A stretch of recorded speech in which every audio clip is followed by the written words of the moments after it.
about Black Mirror, episode 2 of season 1, 15 million merits. I'm late to the Black Mirror. I'm going backwards, starting from the very beginning, coming back forward. Didn't know exactly what to expect with some of the episodes, but the links in the description for the playlist, maybe some of the other episodes. Not sure what we're going to put in there, but this one was very interesting, and I want to give credit to Daniel Kaluuya. Kaluuya, uh, he is the reason this is a good episode. And this is one of those episodes that is more typical to me of what I thought of when I thought about Black Mirror.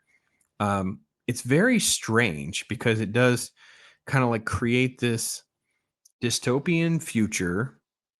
We end up having all these weird, sort of like a weird commentary on capitalism and like reality shows, sort of like a weird dynamic, but we're not allowed to like really ask like why are we in this predicament? Are there any other predicaments? Is there any other escape from the fate of these characters? Why are they so trapped into this is what they get to do or they have to do? We just don't really get kind of a lot of that. I think that it was also very primal. Like it's very generic, defining what the human needs are. Like the needs are you can be in a room, jump on a bike, watch some TV, you know, have self gratification by watching adult content, and that's good enough to get that. Like here's some gruel and an apple to eat. It's all just very sort of primitive, and I have a hard time accepting the premise around we can keep society together, we can hold it together. But that said, I like this episode. I would rewatch. Actually, I thought about rewatching the episode again, just to have more nuanced or looks at other elements that I didn't get the first time through. But I did enjoy it. And I will say this: of the episodes that I've watched, this is probably one of the coolest when it came to sort of like the tech and the presentation of the world that's being created that he's in. So he's in a room with just massive screens everywhere. How he sort of has this job to create credits. You know, he hand swipes away different things he wants to see or not see. All of these elements I thought was just really, really, really cool. Um, I'm a little distracted by like the other guy. You know what I mean? Like the other guy is basically just a pig version. He's just not. I mean, obviously, we're supposed to try to draw some sort of like comparison to the fact that you know our guy Bing is a nice guy, a good guy. He wants to escape. He wants to treat the girl nice. He wants to treat the worker nice. While Dustin's his name, right? Is this obnoxious pig who degrades other people and wants to watch pornography the whole time, that kind of stuff. Just a very generic stereotype that they're going for with that. And I didn't really find that part interesting, but I will say if someone who relates to Bing in that regard, I kind of have a similar reaction where it's kind of like I kind of roll my eyes at some of the absurdity of it all. The fact that there's just this obsession with this reality show and singing and things like that, um, I didn't dislike that. I thought it was fine. I think what was strange though was there's like the illusion of this other girl that likes Bing while he kind of like flirts and has an affinity for um the main character there on the right. Abby.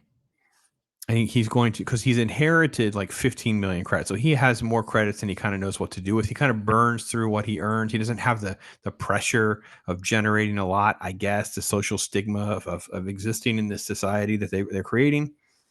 Um, but it's like, well, what's the point of the other girl though? Because you don't really ever have her in like a confrontation with Bing or sort of like making her presence known in a more direct manner. So it never really kind of like bubbles to the top per se. So the episode is full of just a lot of extra stuff. And I know it's supposed to kind of be for world building, but it doesn't exactly give me too much to go on. Because at the end of the day, it's just It's just guy likes girl, willing to do anything for her. Because she's a good singer, so therefore she can go on the show, and they're gonna go before these 3 judges, and it's like literally like these extreme stereotypes and their names. Their names are judges. They're judges, right? Hope, Charity, and Wraith. And I really just don't. I don't totally get. Again, why are we subjecting ourselves to? That's the only way out. Like that's the only way out. And how did they get to where they are? Like it is. I guess it is intriguing in some ways because it leaves you with a bunch of questions. He gets to be her guest plus one. Oh, yeah, this is her. This is her way of connecting to him. But again, it's some sort of weird 1984 dystopic world where they're not allowed to keep the origami. So like she can make it and she even gives it to him, but he knows it's going to be confiscated, I guess. Uh, but then they have this weird moment that we just know it happens and there's a callback to it. Yeah, physical touch, I guess, would not be allowed. This is the room of just complete. Oh, here's the crazy broad. And they give her this drug that like suppresses her, I guess, her emotions or something to keep her from being afraid or I don't know what I don't do we get an explanation on the drug because they call back to it. I was like, ah, screw you. I'm not taking this drug. Like, I'm just not doing it. Like, you know, and then I will say I like this. This is way ahead of its time again, over 10 years ago to have an episode where, you know, everyone's like the virtual audience and all that. Here's the obnoxious judges. And they're just that. They're just obnoxious judges. And it's all about putting pressure on her. Like, oh, you don't get to be the singer. Look at them all turning against her. But they'll just let you be on the black dude's like porn thing. Like you get to be part of like the Wraith Babes or whatever it's called. So he's out of money. He gave up all the money. She panics. And instead of going back to the world where she's going to be on the bike and whatever life that would be, she chooses an escape from that to basically be exploited. And it shows what someone would be willing to do to get out of their desperate situation and their, you know, the financial place that they find themselves in. But again, it's only if we're willing to accept this is all there is. So I don't know that we totally can or should get that. Like it's sort of like we just have to go along with that. Yeah, she's in a commercial. They're promoting her because she's the new one, and she seems even more drugged up than she did before. Like it seems even sadder and more tragic because of that. And he basically just he's like melting down because he can't get away from her being exposed to it because of he's out of credits and the things go red and flash when you close your eyes. It's like a total Clockwork Orange type effect and brainwashing tactics. So he ends up with this strategy where he's basically just going to like not eat and everything he can do now to just um, make money and to get on the show. And then he gets on this show. He's come up with this silly dance that he does, and then he goes on this rant. Okay, let me back up because I didn't touch on it. So during the sequences with the girl on the screens, he breaks one. There's a shard of glass which he hides, and he uses it here. So he does this sort of strange conversation that this isn't life, and he holds the glass there, and basically it's like you know we need to. There's more to this, right? But then what's weird, and I will say I didn't I thought all this was fine and interesting and it comes across pretty well. Everyone's like, "Oh, okay." He gets his escape, but then when they give him his show or his escape, he's still putting the shard to his neck. Like that was kind of strange. Like I don't quite understand why the shard would still be to his neck. But he gets a view. Like that's his new fate. His new fate is still one of loneliness.